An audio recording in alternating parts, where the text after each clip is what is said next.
Well, thank you, Margarita. Clearly today, you don't need to be an Albert Einstein to realize that we're in the midst of a terrible economic crisis.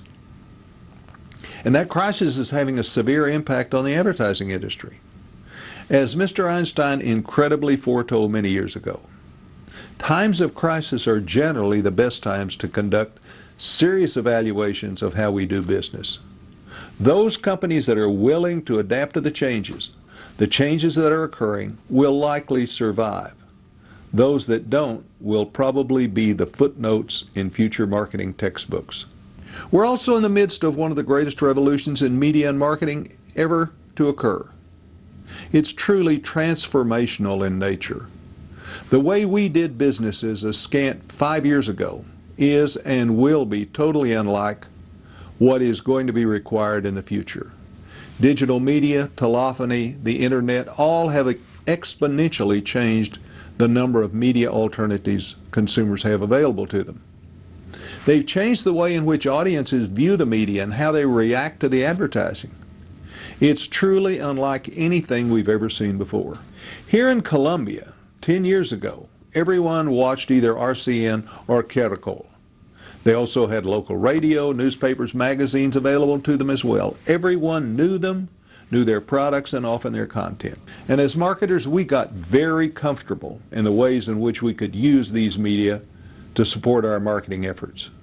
We got so comfortable, in fact, that much of today's media planning is likely still based upon many of those same old media paradigms. Now, clearly, I've been around a long time. I have a lot of experience. I saw the birth of media planning principles, most of which were developed in the 1960s and 1970s. In fact, I organized and helped teach the very first media planning course at Michigan State University in the 1970s. I wrote my dissertation on advertising response functions, an area that was totally unexplored at the time. So I know where many of our traditional concepts came from. I know their history, and unfortunately, I also know their weaknesses. Most of the media principles we still use today are based on achieving maximum reach and optimizing on a frequency of 3. Now, those optimizing concepts made a lot of sense in the 1960s. That's when most audiences were homogeneous and there were few alternative media. That's simply not the case today, nor is it going to be the case in the future. So the idea that maintaining continuity over affordable periods, which was relevant only a few years ago, doesn't make much sense today. Audiences are too diverse, alternative media forms are too common. Consumer attention spans and interests simply aren't what they used to be. So did the time-tested principles of yesterday work? In their time, certainly they did, yes. Billions of dollars were invested on those philosophies, and billions of dollars in returns probably resulted. Would they or could they work in today's marketplace? I just don't think so. In spite of all the changes we see now and those that are visible on the horizon, 95% of today's TV investment in Colombia is still placed on these two old traditional networks. Sure, it's easy, a real no-brainer. Simply pick the best shows and buy at the right price. The real question, however, is that approach effective for you or for your clients? Consumer media habits have changed. They've changed in all media forms. Today, 76% of the homes in Colombia have access to cable or satellite TV. Now, this has had a dramatic impact on viewership. For example, 35% of all viewership is to cable networks. Colombians today also have access to a wealth of information on the internet. Best estimates say 38% of all Colombians will access the internet today. So with only 6 keystrokes and a click of the mouse, in less than a second, consumers can find out anything they want to know about you, your brands, your products, and even your competitors. The challenge to media planners today is enormous. Simply trying to use the planning principles you already know should make you feel really uncomfortable. You know from your own experience the marketplace have changed. You've changed. The consumers have changed. The media forms have literally exploded. We've been tracking those changes for nearly 10 years. Today, consumers have many more options, but more importantly, they have control over the system. control over what reaches them, over what they access on their own, on how they use their time and resources, and most of all, how they are now using media in different ways. Simultaneous media consumption is one of those. That simply means consumers are multitasking, using multiple media forms at the same time.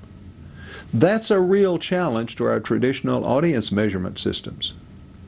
In short, we're moving from an intra-media decision model, that is one where the question was which channel or network program to select from a finite list, to an immediate approach which is based on intermedia comparisons. That simply means what combinations of media forms out of the vast number of alternatives should we use to reach these multitasking consumers. That's how consumers are making media decisions today, and that's what we should be doing as well. Today, consumers simply can't pay attention to your advertising messages, not even if they wanted to. No one can take in, process, and store the 4,000 or more advertising messages they are normally exposed to every day. The real issue in media planning is not finding ways to send out more messages. It's about finding the media forms consumers prefer. We need to think about the ones they use, the ones they favor, and then being there when they want to hear from us, not just when we want to talk. In short, the media planning model is being turned upside down. We're moving from distribution to consumption, from efficiency to effectiveness. In the past year, I've visited and lectured in more than 20 countries. And the issue is the same everywhere. To succeed in today's marketing environment, 4 things are really required. Number 1, we have to promote to the right consumer, not just to everyone. The second, use the media with which consumers have a relationship.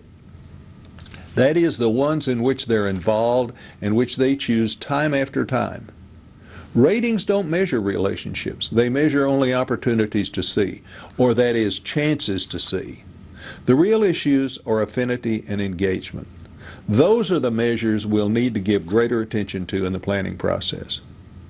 The third major factor, use multi-platform communication. Today's consumer is polychronic. That is, they multitask. They use several media simultaneously. You need to do the same thing with your marketing programs to be effective. And the fourth and final point, build relationships, not just reach. People buy from people they like. Times have changed, and you need to change too if you want to continue succeeding in the marketplace of today and tomorrow.